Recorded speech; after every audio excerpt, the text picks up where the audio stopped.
All right, let's talk DeFi.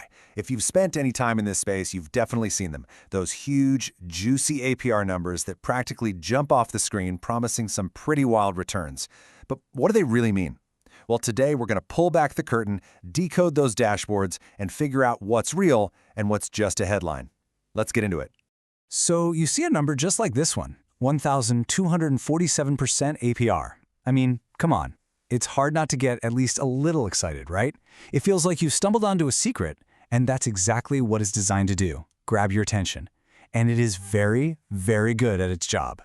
And that, right there, leads us to the single most important question you can ask. When all is said and done, after all the fees and the funny business, what part of that giant number actually ends up in your wallet? That is the mystery we're unpacking right now. And this quote, this just nails it. Think about it.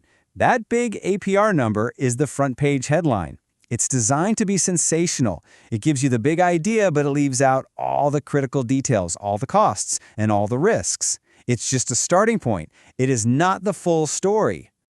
Okay, so here's our game plan. First, we're going to really dig into why that APR is just a headline. Then we'll learn to separate the gross from the net yield, super important. After that, we'll run what's called a survivability test. Then we'll uncover two sneaky hidden risks, and we're going to finish it all off with a super practical audit card that you can use for, well, anything. Let's do it. All right, first things first. The big idea here is that these dashboards are basically compression tools. They take a whole bunch of really complex moving parts and squeeze them into one single simple, and yeah, often pretty misleading number. They're built for a quick glance, but that simplicity can hide almost everything you actually need to know. And here is the problem in a nutshell. That single APR you see, it's usually two very different things mashed together. You've got fee APR, which comes from real people using the platform. That's solid. But then you have incentive APR, which is often just the platform printing its own tokens to give to you. And what's even crazier is what it leaves out. Things like operational costs to even be in the position, and of course the price risk of the assets themselves. The bottom line is, you are not seeing the whole picture, not even close. So that leads us perfectly to the first and, honestly, most important separation we need to make. Getting the difference between the number they show you, the gross yield, and the number that actually matters, your net yield.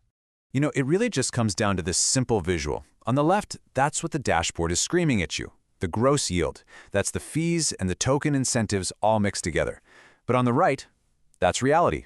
That's your net yield. It's what you actually get to keep after you subtract all the costs. This is the only number you should really care about. So what are these mysterious costs? Well, they're often kind of invisible on the main page. You've got platform fees, which might take a slice of your earnings. You've got compounding costs. Think of the gas fees you have to pay every single time you want to reinvest your earnings. And then you have execution costs, like if you need to rebalance your position. These aren't hypotheticals. They are real dollars coming out of your pocket. Okay, so now that we know to separate what we're shown from what we keep, we can get to the really fun part. The source material calls this the survivable assumptions test. This is where we stop just looking at the numbers and we start actively punching them in the face to see if they're for real. And here's your framework. It's just two simple but incredibly powerful questions. First, the fees-only test. You ask yourself, if all those free token rewards just disappeared tomorrow, would this position still make money from fees alone? This tells you if the whole thing is fundamentally healthy or just propped up by incentives. Second, the break-even test. How long, how many days or weeks of earning fees will it take just to pay back what it cost you to get set up? This tells you exactly how long you're in the red. Okay, so let's say a position actually passes our survivability test. We're not done yet. There are still two more big hidden risks that are baked into that APR number that we've got to talk about. And these aren't about costs, they're about time and volatility. First up, we've got something called window risk. See, a lot of dashboards calculate their APR based on just the last 24 hours. Well, what if that was a really, really busy day with super high fees? The dashboard takes that one great day, multiplies it by 365, and shows you this massive but totally unrealistic yearly return. You have to look for longer time windows, like 7 days or even 30 days, to get a much more stable and honest picture of what's going on. And the second hidden risk is a big one, reward token risk. A huge part of that shiny APR might be paid out in some volatile reward token. So let's say that token's price drops by 50% from the time you earn it to the time you sell it. Guess what? Your realized APR, the money you actually got, just got cut in half too. The number on the screen isn't cash until it's actually cash. So all of this brings us to our final section, where we put it all together into one super practical tool. This is your APR audit card. Think of it like a simple checklist to make sure that you are actually evaluating an opportunity, not just staring at it. And let's just be super direct about this. If you're looking at a DeFi opportunity and you can't fill out the fields we're about to show you, you haven't done the work. You're still just looking at the headline, not the plan. And here it is, your audit card. It forces you to find the real numbers. So, what's the fee APR? What's the incentive APR? Cool, now add them up for your gross APR.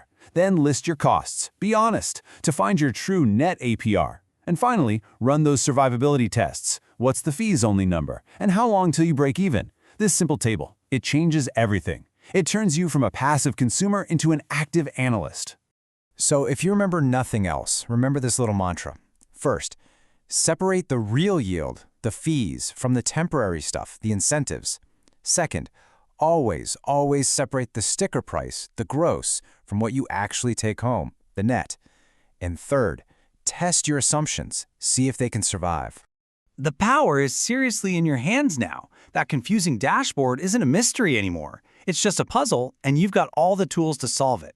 The next time you see some crazy high APR, you're not just going to see a number. You're going to see a series of questions that need answers. And that, right there, that is the difference between just gambling and actually investing.